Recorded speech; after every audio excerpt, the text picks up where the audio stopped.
Good morning, everyone. My name's Ros Foyer and I'm the General Secretary of the Scottish STUC. And as a former chair of the STUC Youth Committee and as a former Young Workers representative on the General Council, I'm really delighted to be welcoming you all to this year's STUC Youth Conference. And I want to say a special warm welcome to all of the new delegates to this event. This was the first union conference that I ever attended as a young woman, and I probably wouldn't be here today doing the role that I do if it wasn't for all that I learned by getting involved and being an activist in the trade union movement from a young age. So please don't be nervous about putting your points across and sharing your experiences, as you are doing that in a very supportive environment. And I know that it's not quite the same as coming together in person. This experience of conference, it's a pared back conference. It will be very different this year.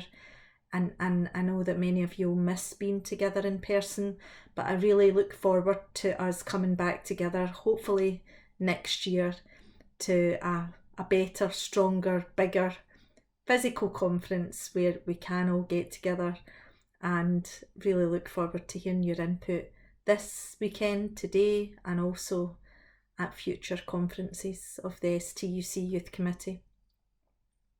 And I know that this conference, even in a digital format, as it always is, will be inspiring, insightful, and as interesting as ever.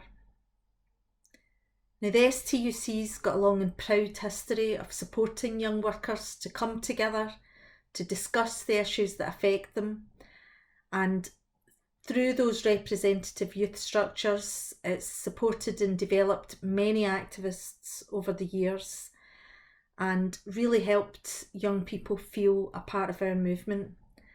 And I don't think ever has that been more important, that young people feel they've got a place in our movement, than in the current times and in the current pandemic.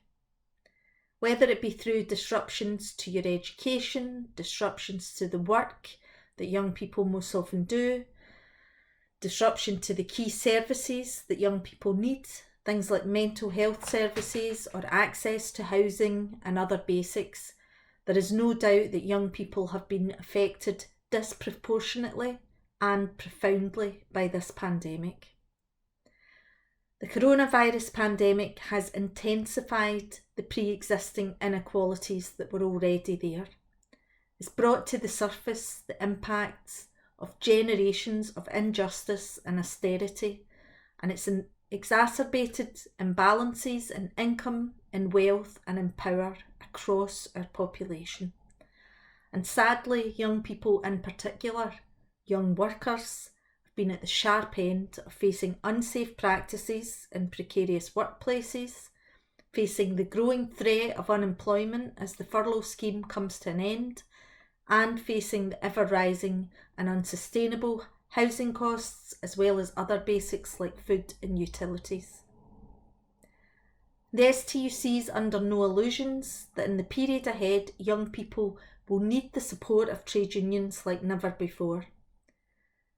And we also know that we need to re-examine how we do things, both here in our trade union centre and more widely across our affiliates, if we're serious about encouraging young people to get involved, showing you that our movement is relevant and can be representative of young people, and that we can give you the support that you need to voice your demands of government and to put pressure on other decision makers and get those demands implemented. We all can see that the world of work is changing more rapidly than ever before. We've got increased digitalisation, we've got automation coming in, massive changes to skills, need for upskilling, need for new ways of doing things. And for trade unions as well, how we communicate, how we campaign and organise is going to need to change too.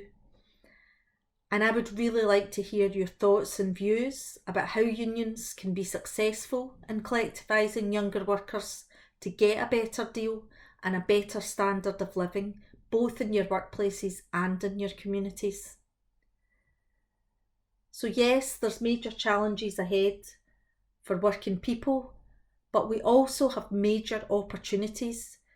If we campaign hard to build a people's recovery and a fairer way of doing things for workers going forward, then we can make a difference.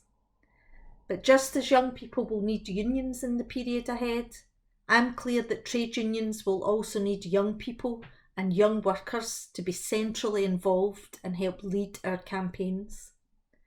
We need to build a strong and a relevant movement for change if we're serious about getting the politicians and the policymakers to dance to our tune.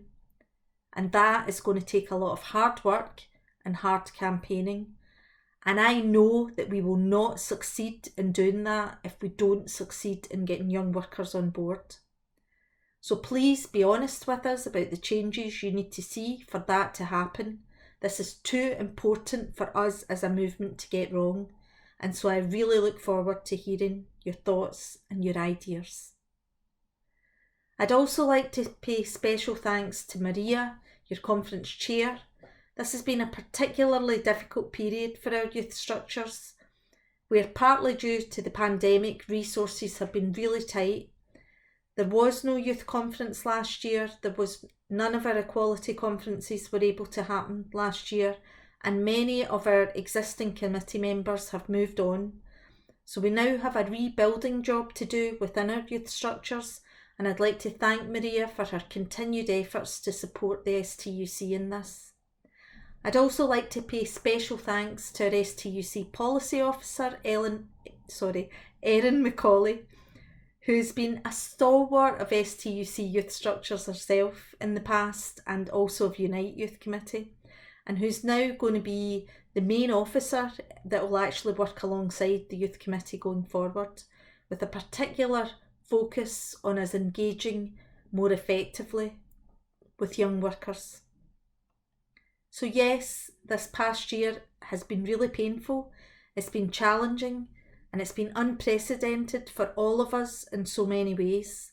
We've all suffered losses, we've suffered grief, we've suffered uncertainty, and we've had to adapt like never before and learn to communicate and organise in different ways. But despite all of these challenges, many of you have continued to use your energy, experience and enthusiasm to keep fighting for a better future, and I'd like to thank you for that and for doing it in the trade union movement.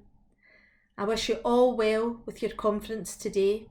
I hope you have a successful conference, and I really look forward to working with the Youth Committee in the year ahead and the years after that. Thank you very much.